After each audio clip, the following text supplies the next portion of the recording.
Энэхүү кино маань нэг кафед болж үйл явдлаар эхэлдэг. Манай гол дүр болох Ноинкегийн хувьд чадварлаг ил бичин бөгөөд тайзан дээр тэрэг хүмүүст элбийн гайхамшиг үзүүлдэгч. Харамсалтай нь хинч түүний элбийг сонирхгүй байлаа. Гэсэн ч Ноинке сэтгэлээр уналгүй өөр хотуудаар аялан элбээ үзүүлэхээр болж. Ингээд нэгэн өдөр тэр ой дунд байрлах хуучны буудалд байрлахаар дотогш орох үед ресепшны нохоо нь түнл байр хэрж. Тэр маргааш өглөө кафед элб үзүүлэх тул ресепшнээс уг газар хаана байдгийг асуудагч. Эмэгтэй түн зааж өглөгүй картыг уушуулан дагуулж явдаг. Ресепшн түнд буудлынхаа дүрмийг танилцуулан Ноинке өрөө хүлээж авах үедээ коридор цогсч буй хүүд эрвээхийн элб үзүүлтэл хүү эмэгтэйгээ сайсанда буцчихгүй. Ингээд Ноинке гаднах орчныг харан өрөөтөө танилцдаг. Гэтэл энэ үед орныхон доор хөгшөөр хэвдэж байх ба түүнийг сандрахтаа зэрэгцэн өнөө хүн юу ч дуугарлагүй гарч явхад шүүгэнээс нь чимээ сонсогдсон үйлчлэгч эмэгтэй дотор нь байлаа. Эмэгтэй муу адил юу ч хэлэхгүй гарсны дараа Ноинке тэдний хоорондоо ярилцаж байгааг анзаардагч. Тэр хоёр түүнийг харамгацаа холдох бөгөөд удалгүй Ноинке нэх хийх юм бодлогүй ачаагаа задлан построо голоор нурж унтаж амардаг. Маргааш Ноинке явхтаа бэлдэн өчтөрийн хариугаа авахаар үйлчлэгч эмэгтэйг зочоож тэр коридороор алах үедээ хан дээрх чөлөөлөгч гих бичгийг харан түүнийг доош буух гэтэл ямар ч шат байдаггүй. Гайхсан тэрээр өөр гарц хайдагч бүгд бухар коридор байх ба харин энэ үед усны холооноос хачин чимээ сонсогдсон буудал тэр чигтээ чичирч гэрэлнүүд анивчхан тэр.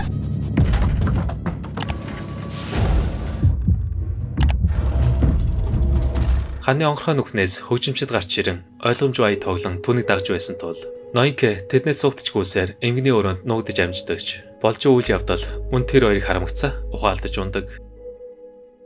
Ингээд түүнийг сэрх үед хоёр хөгшин өөрсдийгөө танилцуулна.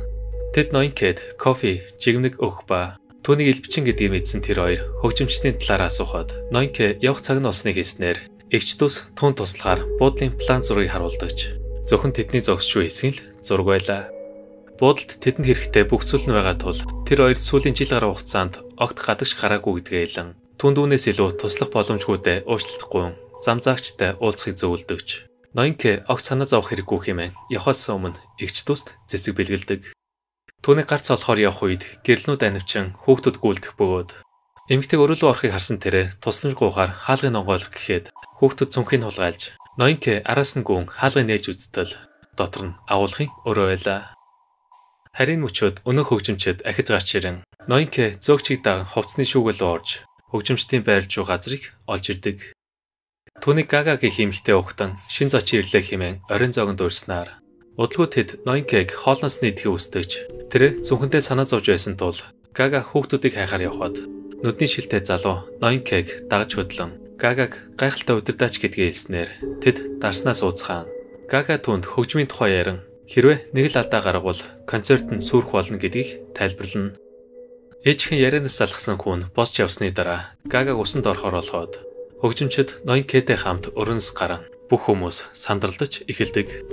Энэ үеэр Ноинке товлсон цаг нь өнгөрснийг мэдэн ахлах Мелинда ямар ч тайлбар сонсохыг хүсэлгүй алив хурдл хэмээн түүний зөөгч нартай хамт дагуулж явах бөгөөд ингээд Ноинкег галтгоолоо орох үед Мелинда түнд хормогц сүлгэн зүгээр зогсоолгүй өндөг ялгах ажил хийлгэн. Ноинке юу болоод байгааг ойлгох гэж хичээдэгч Анто яриа өтгөөр Мелиндаг ахлах тоогоочийн охин гэдгийг хэлэн түүнийг энд ажилд орсондоо баярлах хэрэгтэй гэхэд Ноинке тэднийг андуурсан байна хэмээн зүгээр л буудал хонохоор ирснээ тайлбарладагч. Антон юу ч сонсоогүй дүр эсгэн ажлынхаа тухай ярьсаар байлаа. Ноинке энд байх ёсгүй гэдгийг харуулахаар өндөг жонглоордон тэдэнд ил бүзүүлдэгч. Хинч гайхсан шинжгүй ажиллаа хийсээр харин ч үнээс нь олж ахлах Мелинда нэмж ажилд даалгахаар маргааш ширт ирээрээгээд түүнийг хоцрохгүй байхыг анхааруулдаг. Ингээд ажлын цаг дуусч К ажилчдын өрөөнд амархаар болно. Бүх ажилчид шилтэд дарснаас сууж бүжгэлцээх бөгөөд шөнө дунд Ноинке харсан тазнаас ус тусалж байна гэж зүүдлэх үед Антон түүнийг сэрэн костюм нь алга усныг харсан тэрээр ундч байгаа залуугийн өмдийг К дөмсөөлж галтгоо руу дагуулж очдог. Антоник хоол идэж байтал хоолоонуудаас өнөг чимээ сонсогдсон. Тэр усны системд асуудал үүссэн гэд үнийг битгий тоо гэж хоолноос идэх үед К хүлээгээс салхан явхаа шийддэгч. Мелинда түүнийг агуулгын өрөөлөв авч орно. Үүний дараа ахлах тоож түүнтэй уулзсан өндөгний талаар лекц тавих үедээ Кэг авьяаста гэдгийг хэлэн бүх мэдлэгээ түүнд хуваалцдаг. Өдөр намралтын өрөөнд Антон Кэг үлдэхээр шийдсэнд баярлан ахлахын түнд бэлгэлсэн номын унших үеэр Кей тэдэнд хөөсний ил бүзүүлж гайхшруулахын мөчөөд өнөөх хоолойны чимээ агид сонсогдхон тэр. Тэр өрөөнөөс гарan хаалгын гаднаас нь төгжих үедээ хальт чимээ сонсон. Удалгүй түүнийг 0 бие засах үед хаалганы бариул дууран Кэг орилтол бариул хөдөлгөө болж шимсэн хоолоогоор түүний хүмүүсийн ярьж буй чөлөөлөгч мөн эсхийн асуун үүнийг тайлбарлах цаг байхгүй гэдгийг хэлэн хаалганы доотлоос гарнууд гарч ирдэг. Кей тэднийг андуурсан байна хэмээн өөрийгөө хинч биш гэхэд гарнууд алга болох бөгөөд айд сандарсан тэрээр 0-д унтаж амран. Ингээд өглөө нь Антон түүнийг давуулж явах гэхэд Кэгийн дотор мухаарч бөөлжиж эхэлнэ. Гэтэл хан дээр өнөөх бичиг байх ба Антон зэрлэгүүдийг хийж буй ажил гээд хүн дээр хүлээж авахгүй байхыг хүсэн. Ингээд галтгооны өрөөнд Антон энэ зочид буудалд 7 жил ажиллаж байгааг хэлэн хизээ хамгийн сүүлд гадагш гарснаа санахгүй байлаа. Кей түүнээс гар цаана байдгийг асуудагч Антон мэдэхгүй байх бөгөөд харийн мөчөд ресепшны нохоо харагдан эмэгтэй галтгоонд орж ирснээр Кей хамаг хурдаараа араас нь гүйдэж ресепшн гэнт алга болсноор залхсан тэрээр ахлах тоожтой уулзсан ажилласаа гарахаа шийддэгч. Ахлах ависын магтан дарсны хэсэгт ажиллах санал тавьж түүнийг авч үлдэхээр өвд дээрээс өгдөн гуйж гардаг. Ахлах уйлж эхлэн түүнийг зөвшөөрнө гэдэгт итгэж байгааг хэлснээр Кей олны өмнө эгүй байдалд орохгүй тулд саналын зөвшөөрж түүнийг туслах тоочийн малгай хүлээж авах үед Антон Кей татархсандаа үл тоож эхэлнэ. Ингээд ажлын цаг дуусч бүх хүмүүс буухтаа бэлддэг. Тэр Антонтой ярилцахыг хичээх боловч Антон ажлаа сольсонд нь дургүйцэн туслах хэрэггүй гэж уурсаар байлаа. Ажилчдыг зугаацах хооронд Кей өрөөндөө хоолойны чимээ сонсон юуны магад гээд цонхноос хаалх хүртэл уяа татах бөгөөд өглөө тэрээр уяа суларсныг харан өрөөнийх нь хэмжээ багасныг олж мэддэг. Кей Антонд буудал жижигч байгааг хэлэн үүнийг батлахаар гар нь хан төрдөг болсныг харуулдагч. Антон түүнд итгэдэггүй. Харин тэдний галтгоолоо ороход тоож нар багтаж ядан нэгэнтэйгээ мөрүүлдэх бөгөөд Кей ахлах тандан хүмүүсийг буудлаас гарах хэрэгтэй хэмээн энэ газар жижигч байгааг харуулдагч. Ахлах юу ч олж байсан зочдод хоолоор үйлчлэх ёстой гэд хэлснийг тоодоггүй. Үүнээс олж Кейгийн дэсвэр алдан ширээн дээр гарч зогсон чанга дугаар буудал яг юу болоод байгааг тайлбарладаг. Гэтэл тэд савнууд нь энд бүгцүүл байхад бид яагаад явах ёстой юм хэмээн буцаж ажилдаа орох гэтэл Кей ширээ дамжиж үсрэн тэднийг ятгах энэ мөчөөд ахлахын зүрх өвдөн түүнийг зайлуулах үүрэг өгнө. Ингээд Кей галтгооноос хөөгдгөн тэр. Хөөгдсөн тэрээр эгч дүүс рүү очин тавилгууд нь багтаа байсан тул кордод гарахт нь туслах үед эгч дүүс түүнээс ресепшнийг олсон эсгийн асуун буудалд хачирхалтай зүйл болоод байгааг хэлэн өрөөндөө дуулж эхэлнэ.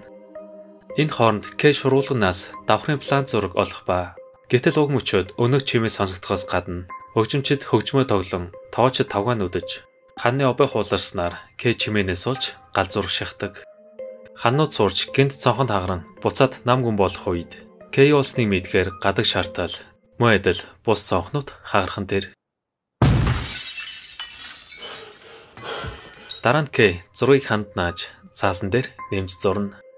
Өрөөн жижигч байсан тул тэрэ тавилгуудаа гаргаж шохоор хан болон шалан дээр зурж тэмдэглэн буудлын план зургийг гаргасаар шүүгнээс хоол хүнс олсон Кей ахлагтайгаа уулзахаар шийддэгч.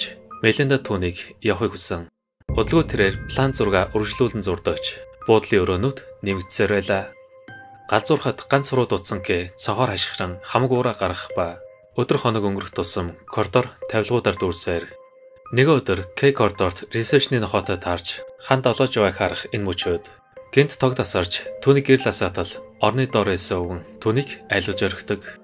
Кей гэрлээ шүүж аван түүнийг алга болсныг мэдэн эргэн тойрны ажиглалтал өвгөн урд нь зогсож байлаа. Айсан тэрээр түүнээс хэдэн зүйл асуудагч өвгөн юуч дуурахгүй байсан тул Кей хурдан шиг өрөөлөөгүй унтаж амран. Ингээд маргааш өглөө тэрээр өвгнийг орон дээр нь унтж байгааг харан сэрэхэж оролддогч. Өвгөн нам унтж байх бөгөөд өдөр нь Кейг хан дээр зурж эхлэхэд өвгөн түүнийг ажиглан чихрнээс нь нэдэж алга болдог. Өвгнийг явахад Кей ханны цаана байх зүйлийг анзаарч обоон сөгж үзтэл 8 шиг нэлцаа бит байхан тэр. Тэрээр юу гэдгийг мэдхээр хуруугаараа дарж үзтэл буудал чичирхийлэн үнээс олж ресепшн түүнийг хайж эхэлнэ. Энэ хооронд Кей нэлцаа битийг ханнаас салах гэж оролддогч. Гэрлнүүд анивчин хоолойнод салж байсан тул тэрээ өрөөлөг орон архинаа сууж өнөөх өвгөн мөн нэгэн гэр бүлийг орных нард нуугдж байхыг олж хардаг. Буцаад коридорт ресепшн эмэгтэй нэлцаа битийг хан тогтоох гэж үзэн удалгүй Кей газрын зургийг гүйцээхээр шохоор тэмдэглэж алхтал коридор цогсч байх хүмүүс түүний араас дагсаар тэд Кейг аврагч чимээ биед нь хүрэх гэхэд тэрэ ууртаагаар одоо хангалттай гэж боловлон тэрэг хүмүүсийг ашиглахаар газрын зураг зурхад хэрэг болох зүйлсийг тараан тэдэнд цаг үлдээгүй гэдгийг сануулснаар хүмүүс оногдсон ажлаа ихээр салж явцгаадаг. Кэ уулсан тавилга руу авирах явцдаа ресепшнийг олж хардагч хөлн альтарч толгоо зохин ухаан алдна. Ингээд тун удалгүй тэрэ ухаан орон өрөөлөгөө буцдаг. Харин түүнийг өрөөндөө ороход хүмүүс хоолноос нийтцгэн нэг ч газрын зураг нэмээгүй байлаа. Тэд өмнөдийн боснуулж сойзыг хэрэгэлсэн байсан тул Кэ уртаар дүрм зохиохоор шийддэгч хүмүүс хаалга цонхоор нэмж орж ирэх бөгөөд удалгүй галтгоонд Кэ тоочдыг архи ууж зугаацч байг харан юу хийхээ сайн мэддэггүй. Энэ мөчөд Энто түүнийг харсандаа баярлан өмнөх бүх зүйлсийг мартан хамт ажиллахыг гуйдагч. Кэ үннийг нууж буй түүний саналаас татгалзан өрөөндөө ирдэг. Хүмүүс хаалгыг нагаад унтсан байсан тул тэрэ өрөөндөө орч чадалгүй коридорт хонохоос өөр аргагүй болж маргааш өглөө Кэ уцтай урах чимээнэр сэрэн хүнтэй арих гэтэл нэгэн залуу дуудлагад хариулан уцын таслана. Галзуурах төгсөн тэрээр ресепшнийг залгасныг мэдэн бүхнийг балсан гэд залууг зодохоор дайртал тэд Кэйг болуулан чөлөөлөгч биш гэж бодож байлаа. Ингээд тун удалгүй түүний коридор руу гарахад энэ тэндгүй хөв дургажээ. Кэй тулаар ойртох үедээ цүнхэн газар эвдэж байгааг анзаарч нээж үзэх бөгөөд хариуг мөчөд ресепшний нохоо гарч ирэн түүнийг араас нь дагтал хоёр залуу хан дээр зусан тэмдэглэгээ арилгаж байх ба хүмүүс түүний эсрэг байсан тул Кэй тэднийг шалны модоор зөхөн өрөөнөөсөө хөөж гаргадаг. Тэрээр тайвширсныхаа дараа орон дээрээс буудлын план зургийн хэсгүүдийг олох үед хүмүүс харахай цонхоор түнлэн янз бүрийн зүйлс шидэж ирсэн тул Кэ өөрийгөө хамгаалахаар орныхоо банзаар цонхоо битүүлнэ. Гэтэл гэнтхэн овчуур тайлэгдан түн дээр унах төхөөж эгч дус таацны нүхээр юу иж байгааг нь харан түнд кофеноосоо өгдөгч. Кэ баярлаа хэмээн план зурга янзлсаар байлаа. Орон Кэ план зургийн үлдсэн эсгүүдийг зурж дуусгахаар өрөөнөөсөө гартал Энто Мелинда хоёроор өдөрдүүлсэн хүмүүс түүний коридорт хүлээж явах бөгөөд тэд Кэйг барихаар хөөж эхлэн тэр арай гэж өрөөлөг орж амждагч. Хүмүүс хаалгын нүдэн цонхлон юм шидэж байсан тул Кэ зогтох боломжгүй өрөөнд түжигдсэн гэж бодох үед эгчдөөс түнд үнээс өр гарц байгаа гэдгийг хэлснээр Кэ шургуулыг онгойлгон дараа нь шүүгийг нээж холдууж үзтэл ардталт нь өнөх нэлцгаа бит байхан тэр эгчдөөсөө илж байгаагаар уг хонгол аюул тарагдж байсан ч Кэ дүүнээс өр гарц үлдээгүүд бол тэднийг хамж явахыг гуйдаг. Гэвч эгчдөөс хамж явуулгүй үлдэхэр шийдэх ба хэдийгээр Кэ дотроо айж байсан ч тэрэ хонглоор мөлгсөөр гэрэл тусч байгааг олж харах бөгөөд удалгүй түүнийг бүрхүүлд ойртон цаана наймалж байгааг харах үед хүмүүс хаалгыг нэвдлэн өрөөнд нь орж ирнэ. Кэ наймалжаас гар цаана байгааг асуун суулгахаар шийдтэл наймалжны дууг сонсох хүмүүс зам заагч хийж бодон хонгол руу ордогч тэд амьтныг өвтгөж байлаа. Үүнээс болж ресепшн хүмүүсийн араас орон түүнийг алуурчин хэмээн болиулах гэтэл Кэ тэднийг тоолгүй бүрхүүлийн түлхэн харанхуур орж замхардаг. Ингээд киноны төгсгөлд тэрэ усан дор сэрэн Кэ амьд үлдэхээр наймалжтай хамт гэрэл рүү явж байгаагаар кино маань өндөрлөж байна. Та бүхэнд өнөөдөр ярьж өгсөн энэхүү кино тайлбар маань таалагдсан бол лайк дарж удахгүй шинэ кино тайлбараараа уулзцгаая. Түр баяртай.